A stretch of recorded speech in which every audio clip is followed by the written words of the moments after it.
Good afternoon, everyone. My name is Laura Schmidt. I'm the head of strategic partnerships at Connections Luxury in London, and I would like to welcome you to ConnecTALKS, acquisition and retention in luxury travel and hospitality with Massimo Ianni. For all our Connection Luxury members and to all our friends from around the world, I want to give you a very good and a very big welcome. And as you know, Connections Luxury is the international private community for trusted decision makers in high-end travel.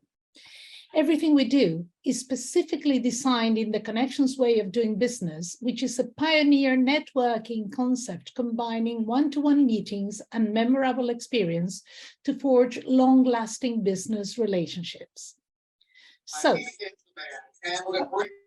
I encourage you to all get involved and have your cameras on, ready to discover the person behind the professional role.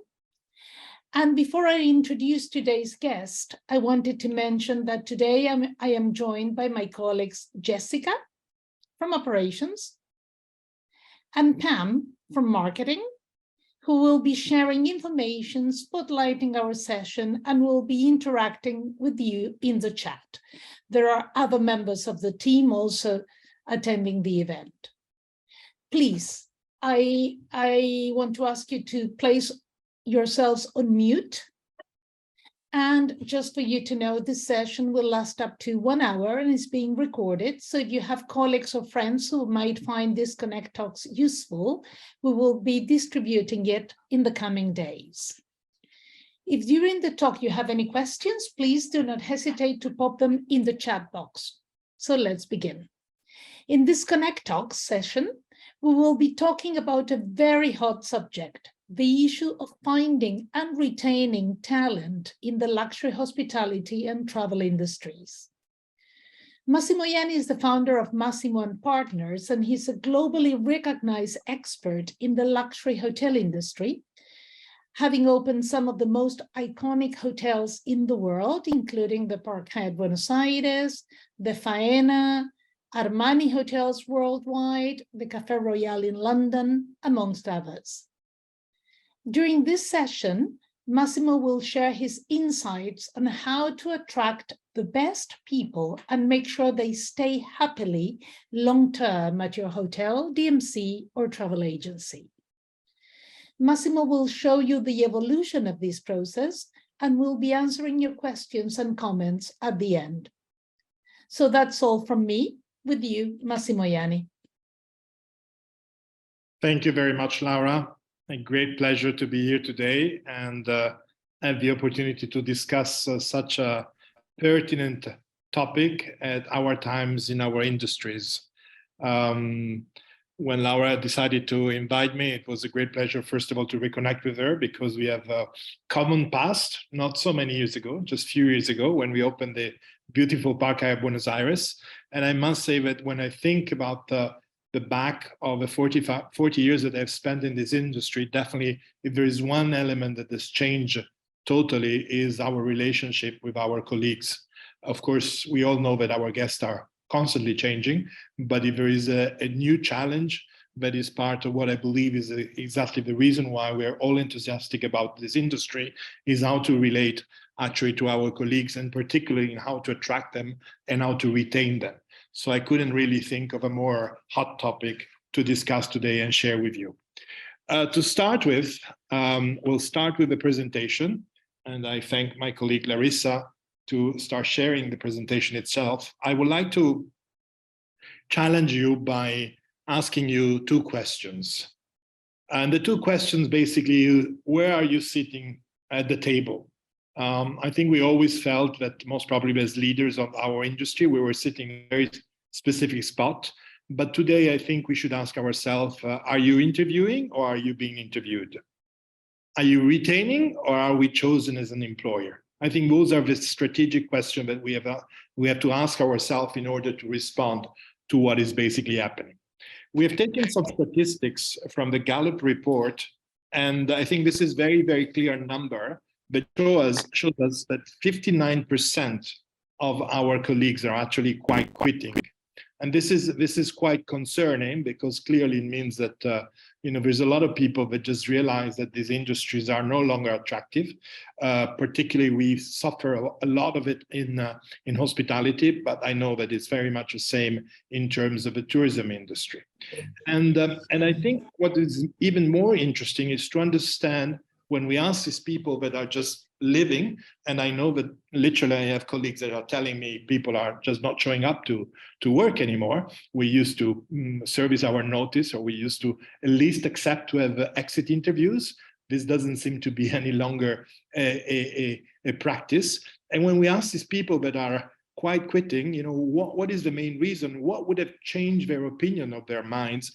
And what comes first is at the center what I would like to share with you today, which is engagement or lack of company culture. So I think this is really a starting point for me today in this presentation, where we need to start understanding how much more we need to do in order to attract and select and retain our forces, our working forces, and making sure that we address this, because this could definitely be the biggest crisis that we are facing. In order to discuss about it, I would like to start by what is really definitely recognized today, the latest trend. Massimo Partners has now worked for some time with Professor Alessandro Indersini from the École Hôtelière de Lausanne. And Mr. Indersini has basically studied through several articles the concept of regenerative travel and hospitality. And I think this is very much related to the topic that we are discussing today, because what regenerative hospitality basically wants is creating a net positive impact on the environment, the community, and the wider society. But differently from sustainability, this is not only to protect and to preserve, but the most important thing is that you actually want to regenerate. So this is a step forward from what we have been used to over the last decades. And this is absolutely an element which is so important, because regeneration has to do also in regenerating the positioning of our colleagues within our organization. And one of the main aspects is actually looking inwards and outwards. And when we're talking about inwards, we are talking about our colleagues, and we're talking about our guests. So when we look at regenerative hospitality, attracting and retaining talent, we have to clearly start being more and more local versus global. If I remember, my entire career, 15 years with Hyatt, I've always been a foreigner in a foreign country, because this is how we used to do it. Nowadays, I think we definitely need to start opening hotel with local staff. We need to run a tourism operation with local staff. And this is where clearly the advantage of what is today becoming the most interesting aspect for the guest, which is the local knowledge, can only be brought to the table by our local communities. And then, of course, looking, as I said, working inwards, looking at our guests and our host or our colleagues. And of course, this is having an impact on the outwards, which is the ecosystem and the community in which our operations are basically running. And the most important thing in this regenerative concept is the fact that we need to reskill and we need to upskill to elevate, diversify, and personalize the guest experience. And this is really where I think it's the starting point of start looking at our workforce and say, with the people that we have that maybe are not so attracted by the fact that we work long hours, that we work Saturday and Sunday, that we work to work over the holidays. And let's also recognize that we are most probably not the best payers. How can we actually attract them, and how can we retain them by reskilling them and upskilling them? And this is clearly one of the key elements that we have to look at. And I was recently participating in a conference where there was this sort of debate on the fact that the new generations are lazy or they don't want to work. I believe it's exactly the opposite. We need to adapt to this new generation. We need to come up with what actually makes sense to them and what actually would attract them. And talking about this, I would just very, very quickly show you through what I consider to be the sort of the evolution in the world of hospitality and tourism in terms of the relationship with our colleagues. I'm starting 30 years ago, and I should say maybe 40 years ago. And I think when I started was a little bit more of an army style, working in a hotel particularly would be a very strict organization, lots of rules, not a lot that one could say. You used to do what you were told, and that was about it. And then, of course, we had many years where the union, and in my opinion, unions always have a reason to be when the management is not capable enough to take care of the colleagues, so unions took over. Then from there, we moved 10 to 15 years ago on the fact that working in hospitality, working in tourism was a sort of a lifestyle, We opened 12 years ago the Armani, and one of my bigger struggles was to make sure that our colleagues didn't think that they were better than our guests, just because we all dressed up with Armani suits, and we just had to be humble enough. But clearly, it became a trend. And then, of course, nowadays we are in a very different situation where post-pandemic and with the actual reality of our society, we are concerned by people identification. And I would say we are entering this area of people regeneration. So tomorrow, people will have to really, as our guests are doing already, people will really have to find a real reason why they want to participate to this industry, why they want to give part of their life to this industry. And this regenerative approach is definitely the way forward, and is the way that all of us should start thinking in terms of how we can attract and retain the talents. So looking at the evolution of the current perception in our industry and the sort of shift in the mindset that is required, I think there are certain elements which we all know have always characterized our industry. And this is the labor-intensive industry, the fact that there is a high turnover, the reputation within the industry, which is sort of mixed, the high level of stress, the seasonality, and in a way, and not always, led by very qualified leaders. So what we need to outlook for the future, it's making sure that we are a purpose-driven industry, so that we can share that purpose with our workforces. We have to make sure that we are creating a sense of belonging, and this is extremely important, for the new generation, being part of a cause in a certain way. We have to make sure that we are meaningful and creative in the exchanges between the colleagues and the guests.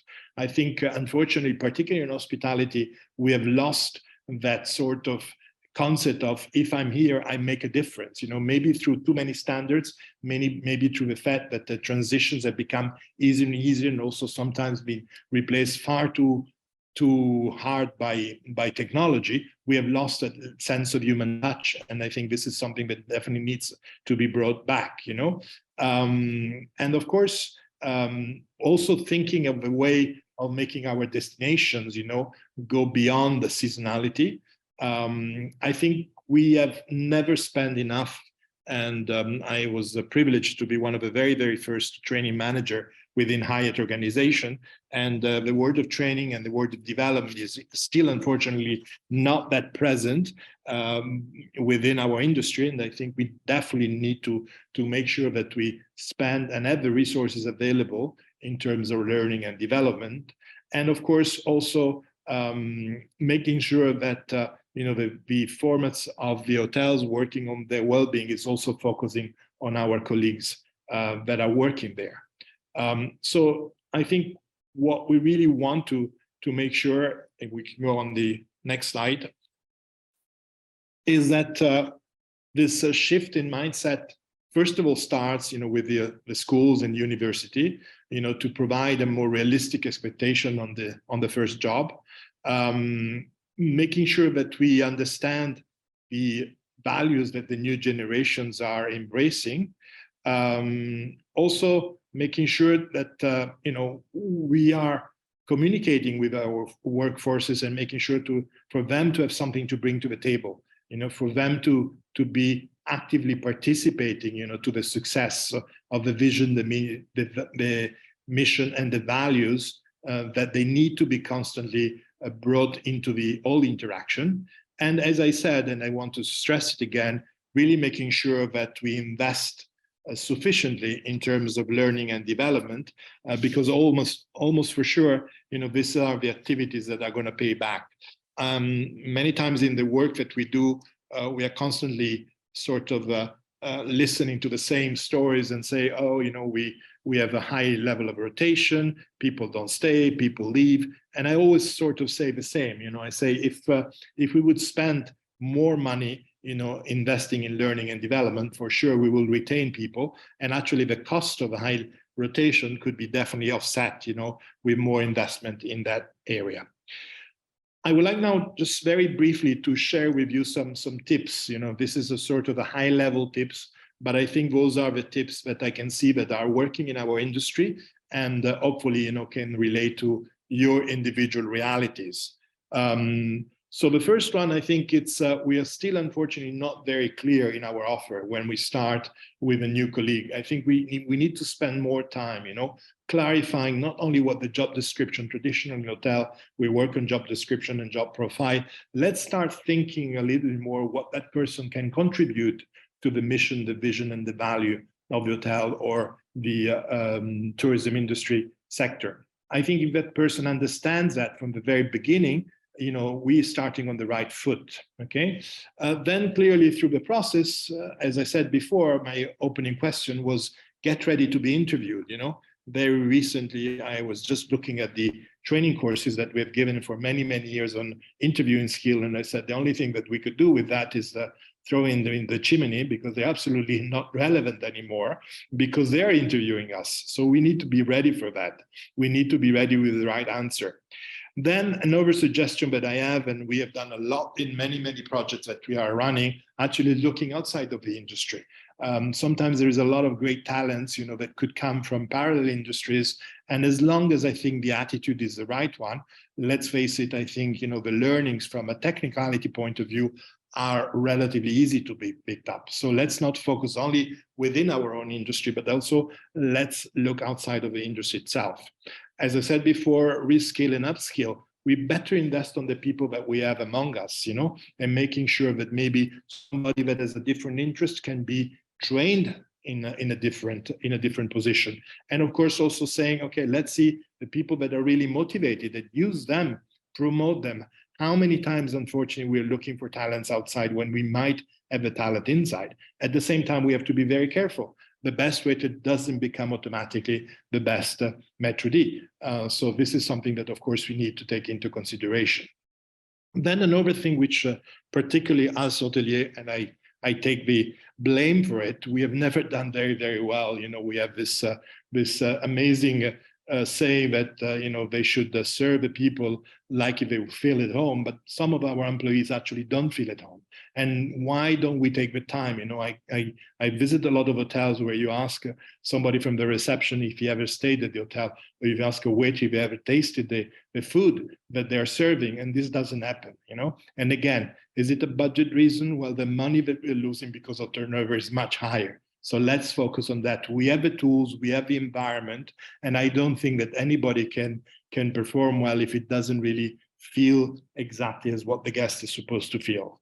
Employer branding matters. We spend a lot of money for our branding, for our positioning, and we do spend very, very little money in making sure that people understand what the organization they belong to. So this is a science. This is not something that could be done, just in half an hour. This is part of what actually makes people feeling part of a project, feeling part of a movement, feeling part of a way of doing things. And this is something that requires resources and people dedicate to it. Rethink about schedule. I will finish today's presentation with a little example of something that we are doing now in one of our projects, but traditional schedule where we actually decide at what time and when people are working don't work anymore. And we just need to become very creative about it. And of course, I think what is very important is also try to touch a little bit more people's hearts and maybe listen more to them, maybe potentiate some hobbies. Some hobbies are part of the entertainment industry, and the entertainment industry is part at large of what people are looking for. I have very, very great accident many times in my career because of lack of resources, asked some of our colleagues in some of our hotel to entertain our guests, and actually we found out great talents, So this is also a fantastic opportunity to engage with them. Make the onboarding experience really an experience, make it very, very special. Okay, most of the people are just thrown in because we're short of staff. And of course, clearly after 3 or 4 days, they're just living because they can't take it. So let's make sure that the time and resources dedicated on onboarding are a real experience. Hire for potential. Okay, I think we should start looking and having a little bit more, thorough approach to hiring, but looking for potential is not what the person can do today as a task, but what the person can become in the future, within our organization. Of course, be inclusive, and this is something where we talk a lot about it, but still is not really practiced. And inclusion, of course, enhances also the mission and the values of an organization. Of course, going back to interviews, we need to be very agile. If we have a too strict mind, most probably we will never find the right person, the perfect person. In the past, we would have the luxury of only looking for the perfect person. Today, those perfect persons are most probably not there available anymore. So we need to be much more agile. Well-being at all levels. Again, this is not just to say, this is something that needs to be part of our philosophy and needs to be part 100% integrated in the way, we treat our people. As I said before, make people part of a greater purpose. The majority of the new generations have strong views and strong opinions on what is happening around them. And I praise that. And this is what I think is great for us. And maybe most of the time, our organization are led by people of a different generation. But the fact that the younger generation are so concerned about what's happening out there, I think it's something which is so important that we can bring into the house and make them part of it. Include families. This is something that, when we used to work at Hyatt, and I've done it for many, many years, I think that one can only be happy as long as the family is happy, particularly in our industries, where people have to work for long hours and being absent from family events. And I think including the family, again, it's an investment for sure, but it's an investment that offsets for sure and totally the cost of turnover. So this is also very, very important. And last but not least, to repeat myself, more time and more resources, okay?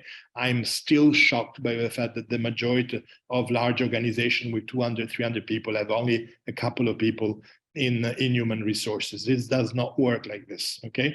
And this has not worked in the past, and maybe in the past we have the luxury of having people queuing. We have done some openings years ago where we had to literally almost call the police on the opening day because there were too many people that wanted to apply. This doesn't happen anymore, okay? And because this is not happening, we have to have a different strategy. We have to definitely embrace this opportunity of being different and being selected. As I said before, we're not selecting them, they choose us, and we have to be very good at doing it. As much as we are good with our clients, as much as we're good with our marketing and sales, same has to become a norm for the human resources.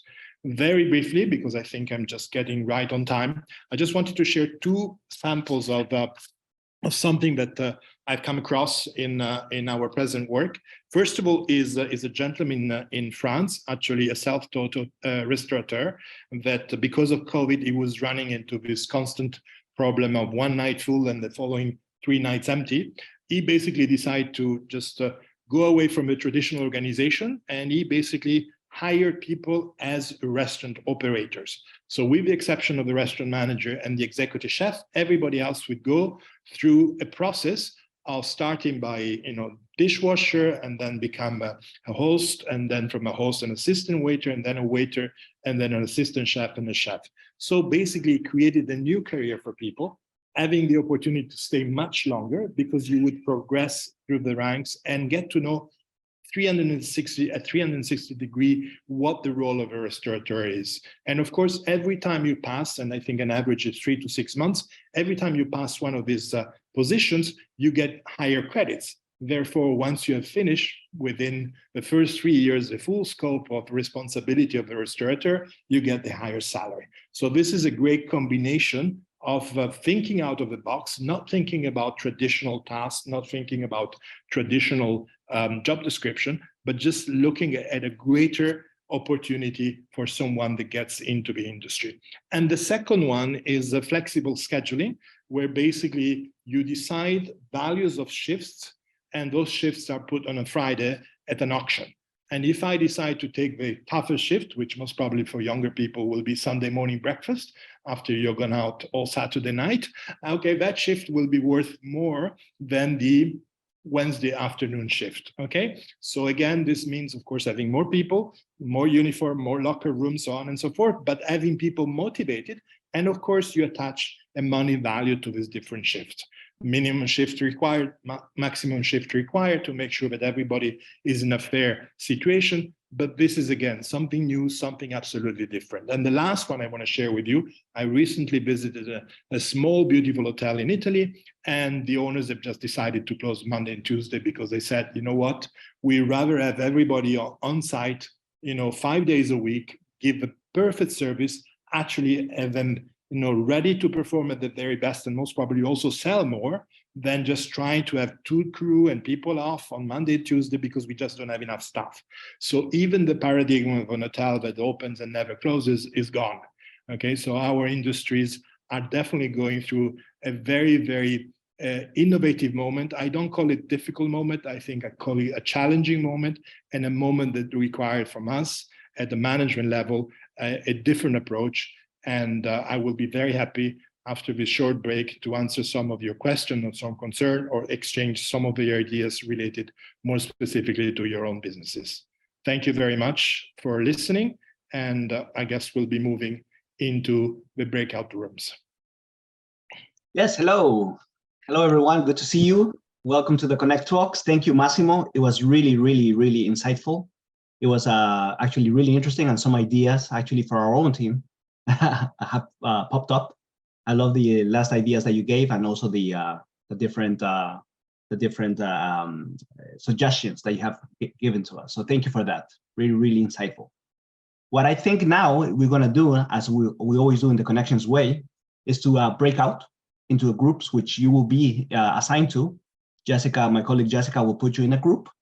And what we're going to do, like we do usually in the ConnecTALKS, is generate questions or comments for Massimo, but we're going to generate it together. So in your breakout room, you're going to have 10 to 15 minutes, probably 10 minutes, to generate 2 or 3 comments, 3 maximum, or questions for Massimo. And there will be a scribe in each of the rooms. There will be 6 breakout rooms. And between you, when you introduce each other, choose one person that's going to be the scribe and are going to write the questions or comments when we go back to the main room. You will be called back to the main room in 10 minutes approximately. Yes, I'll be jumping into the groups as well, just to maybe clarify anything. And if you have any questions, I'm more than happy to answer when I jump into your group. So now you have 10 minutes to do that. And please join our breakout rooms, and please find good comments or questions for Massimo to answer when we come back. See you soon.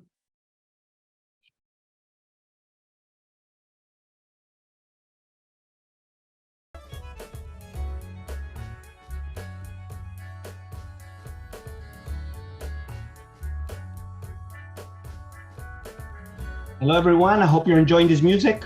What was the name of this band again, Laura? Gotan Project. Gotan Project. It's a mix of... it's tango with a twist. With a twist. Yeah, let's enjoy this music.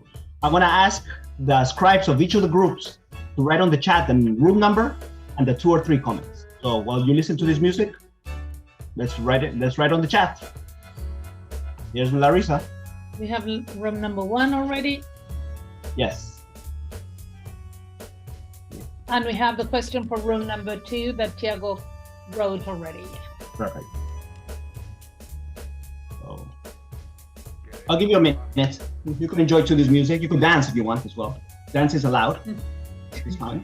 Everything is allowed. If you have a partner and you want to tango while we wait, we're more than happy to have that beautiful entertainment live. So feel free. But if you're the scribe, no. If you're the scribe, you have to write on the chat. Are we calling everyone else, David? Yes. Everyone's here already. Oh, okay. We should have I'm not in the gallery. I'm in the gallery now. Oh. So while we wait for the, please scribes finish your questions or comments in the chat. Now we're gonna ask, unfortunately, to stop the music because we're gonna just get rolling with the first question and the first comment. If we could get, there we go. And let's have a conversation. Okay, Massimo, we have the first question from room number 2 from Laura. A question for you. It says, how do you feel on today's changes in HR being outsourced in some companies and moving away from the human relationship with the team members? What do you think about that? Totally wrong. It's just the opposite of what I just said. You know, I think outsourcing a function which is such an important role within our organization. Let's face it, at the end of the day, we can build the best and nicest place in the world, but people are making the difference. So outsourcing that, in my opinion, it's the beginning of a suicidal. So I think it's absolutely wrong. On the contrary, I was incentivize the participants to think about spending more resources, having more people available. There are functions nowadays that need to be part. Everything that has to be related to emotional intelligence has to be taken into consideration. The capability of having a mixed group with people of different generation to better understand what people are requesting. And again, to become a preferred employer, that's a job by itself. So definitely my answer is no. Focusing inside, make it part of the strategic plan to achieve your results. And I think there is definitely no better investment, than having the right people and topic of the day, making sure we retain them. We just spend too much money with the rotation, and that money should definitely go in focusing on retaining people. Yeah, good answer. Thank you for that. Let's move on to a very good question, by the way. Let's move on to group number 1. Larissa wrote that the question of are you interviewing or are you being interviewed? They want a little clarification on that. What does that mean? Sure. I mean, what I meant by that is basically, I think today's we have to be ready to be interviewed. We have to sell the job. We have to make sure that people are actually thinking, oh, this is a company I want to work for, and therefore focusing on skills and focusing on traditional job description doesn't work anymore. People want to know, beside the job itself, what they will be contributed to. What is the company contributed to in the larger picture. So I think we really need to be ready, and people are very much interested in the benefits that we're offering them. Clearly now talking about money has changed. I always remember that I think I start talking about money after 10 years I was working for Hyatt, because they never thought I could. But now most probably the second question is how much money I'm going to make, when I'm going to work, okay? And what is in it for me beyond just the money and the fact that I can be part of an organization. So this is what I mean by being interviewed. We need to be ready. We need to be ready to sell. And I think we know the techniques, because that's what we do with our guests. Okay, we sell and we promote our products, and our services. So let's use the same techniques in interviewing and making sure that people go out and say, yeah, I want to work for this company, not just because of the money that they are offering me, but because of the vision, because of the mission, because of the values, because of what they really actually stand for, And this again, nowadays everything is out there. In the past, we could have maybe lied a little bit and come up with some stories. But now if I want to check out actually if the president of that company is the person that works at ConnecTALKS, I will find it in 2 seconds, Just go and look on his Instagram and see what he does and how he behaves. And then that's it, The reputation of the company comes out right away. Mm-hmm. Great, thank you, Massimo. There's a couple more comments from group 1, but let me jump into group room 6 that have a question that they ask, how to describe culture in a more tangible way. Mm-hmm. Yeah, I think I just mentioned it. Actually, it's walking the talk. It's we are very, very good in writing, vision, mission, and values, but then, the organization doesn't really walk the talk. So I think essentially the culture is the reflection of the way people behave. And this, of course, has to come from the top. And while, of course, nowadays we are in organizations that are much more linear, much more horizontal, we need to make sure that everybody understands that certain principles are, the principles that are applying for everybody. I was just recently in the campus of a very interesting company where basically they have a policy where they want people to go up and down the stairs, don't use the elevator. The first one that does that is the president himself. Okay, so it's very clear that the message is, this is who we are and this is what we do. Okay, so culture needs to come through facts. Culture needs to be tangible. Culture needs to be represented, first of all, in the attitudes of people. And of course, the top management is the first one that needs to embrace it. I always felt, generally, particularly in hospitality, that maybe there is one say, which is what we want people to be and to do, and then there is one way of doing it, and there is only one way. And the new generation, I think they have lost the shyness of respecting and say, why should I do this if you're not doing it? Okay, and we just have to accept it. Either we can think that they're unpolite and uneducated, or we just have to accept that this is the way things work. And in my opinion, it's actually a good thing, because most probably many companies have lived just on a say and not on act. And today we have to act, and this is the same with our clients. We have gone many years by saying, oh, just put this little piece of paper on your bed, so we won't change your bed linen, and we're going to save the planet. People know that this is not enough if you want to save the planet, and you have to be true to your promise. Same with our colleagues. Great, Massimo. Yeah. The room number 3 have some questions and comments. I'm going to go back to room number 1's comments, but there's a question in room number 3 that's asking, what is the impact of multifunctional role for an employee? The idea of working in different areas at once. What is the impact on that? I think the impact, of course, at the beginning, you need to have proper coaching, and maybe it takes a little bit more effort in order to make sure that people understand, what their responsibilities are. But the impact is the diversity. I mean, many of our jobs are very repetitive, and this is one of the reasons why the new generation that have an attention span much shorter, because they were born with an iPhone in their hands. They need to switch from one job to another. So the fact of being engaged by doing different tasks and being actually confronted with different challenges makes a job much more interesting, and I've seen it. I mean, we have some of our projects where you could really see that the interchange of tasks and responsibility gives a great effect, and people are more engaged. Of course, certain tasks, both in the tourism industry and the hospitality industry, are not particularly fun tasks. I mean, if you have to wash dishes, that's it. Somebody needs to wash the dishes, okay?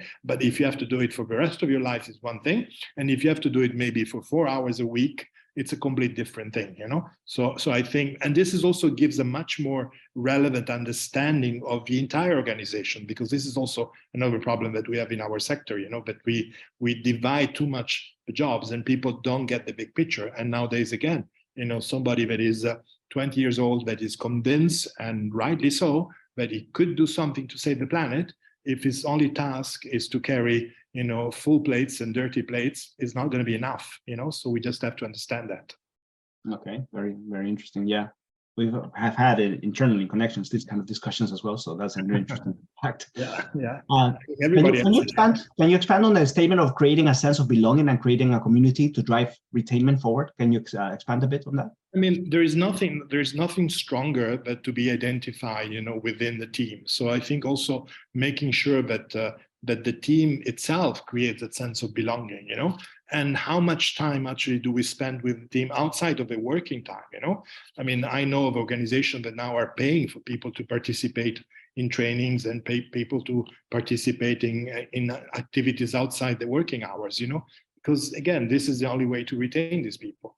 And many times I think we are thinking about the investment in human resources in the wrong way, because we do spend a lot of money, but unfortunately, doesn't generate anything. So spend that money in order to generate a sense of belonging, to make sure that people among themselves, they actually what could be our best ambassador, to convince somebody to come and work for us is somebody that is already working with us, because that person will know exactly what the culture of the company is. That person will know exactly what to tell the other people to expect, So I think working within, I know a few projects, where basically the unions were replaced by internal sort of consortia, where people themselves are generating that culture.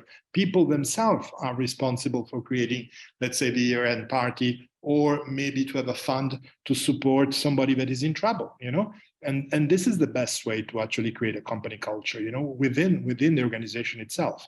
Of course, somebody needs to lead it, and this is why I recommend that the HR department is always well organized with enough people, but ultimately whatever comes from inside is the engine that will produce and will repeat the effect with the rest of the new colleagues that are joining the organization. Yes, great. Yeah, that's true, Massimo. We have a couple more comments and questions. I just want to take one last question, because we're going to have to, we're in part of the Connections virtual event, and Sure. A lot of our friends here have to go back to their one-to-one meetings. So I just want to ask you a last question from group room 3. The other comments of group 1 is in the presentation of Massimo, so that's great to reinforce that. The other question is, can you expand a bit on the inclusion of families and having activities in place, the importance of personal life and work life in the mix? Can you give us expand just a little bit? 1 minute. 1 minute. Wow, this is challenging. I have a perfect example, and this happened to me totally by accident. When I was extremely young, I worked as a general manager of Hyatt Regency Tahiti, and my problem was that every Wednesday afternoon, all the ladies from housekeeping will be absent, because in the French system, they don't go to school on Wednesday afternoon. So my first reaction, and again, without having read any book, and this is 25 years ago or even more, I just said, you know what, we're going to bring the kids to the hotel. So I said, we're going to allow the kids, from 2 to 6 to come to the hotel. Tahitian kids are just adorable. They come with a little paella, with their crowns of flowers on their head. And basically, first of all, we solved totally the problem of absenteeism from housekeeping department. And on top of it, we actually created a very interesting relationship between these kids and actually the tourists. And this actually came into, again, total by accident, that the opportunity of some tourists asking and say, could we go and visit these people's houses, because staying at the Hyatt Regency, beautiful, 5-star and everything, but it's not exactly, what Tahiti is all about. And we actually created and curated some experience at these people's place. So the family were fully involved. And the purpose of these mothers, having to work in housekeeping, which is one of the toughest jobs within hospitality, changed completely, because they could see that we took care of their kids. We actually generated some extra revenue by guests going to their houses. And this is how it works. And again, this wasn't science. I wasn't ready at that time to know that would work, but I had to do it because of a need. I worked at the Hyatt Regency Belgrade during the war. And trust me, if you don't take care of the family, it's gonna be very, very difficult to motivate your employees to come to work while you're in a country at war. So I think sometimes struggles are actually the ones that generate new ideas and innovative ideas. But there is plenty of things that we could do, making sure that people that are working in our organization are first of all understood at home, supported at home, and potentially even, creating within the family the opportunity to have more colleagues. We are approaching now a new project in Portugal where actually we're going to hire entire family. We want to have the mother, we want to have a father, and we want to have the kids, because we understood that this is a very isolated location in Portugal. This is the only way forward, So I'm convinced that the family engagement, with the role of people within our industry, it's a great tool. It's a genuine tool. It's a human tool, which bring benefit, to our business. Wow. So yeah, that's a very nice example, actually. And so a lot of food for thought in this Connect talk, because this is one of the pertinent subjects in the industry now, one of them. And I think it's been very, very useful. We'll be sharing your presentation and also the recording of this information. So I just want to thank you, Massimo. I'm going to pass the word back to Laura, and she's going to wrap up because we have a couple minutes before we start the next one. Laura, over to you. Thank you very much. Well, so thank you so much, Massimo, for sharing your expert knowledge with us today. It has been an invaluable session. And if any of you have any further contributions or questions, please feel free to email me on laura@weareconnections.com, And our next Connect Talks will be on the 25th of October, and we will talk about the luxury trends in travel and hospitality in line with your budget and planning for 2024. Remember that now at 5 p.m. UK time, we have to continue with our Connections virtual one-to-one event. So if you have a meeting, please refer to your diary, get into the platform and go in. And thank you so much for joining us today again. We look forward to seeing you all at our next event. Please feel free to end this call and take care. Good evening, everyone. Thank you. Thank you very much. Thank you, everybody. Thank you. A pleasure Bye-bye. seeing you all. Thank you. Yeah. Bye-bye. Thank you. Goodbye. Thank you.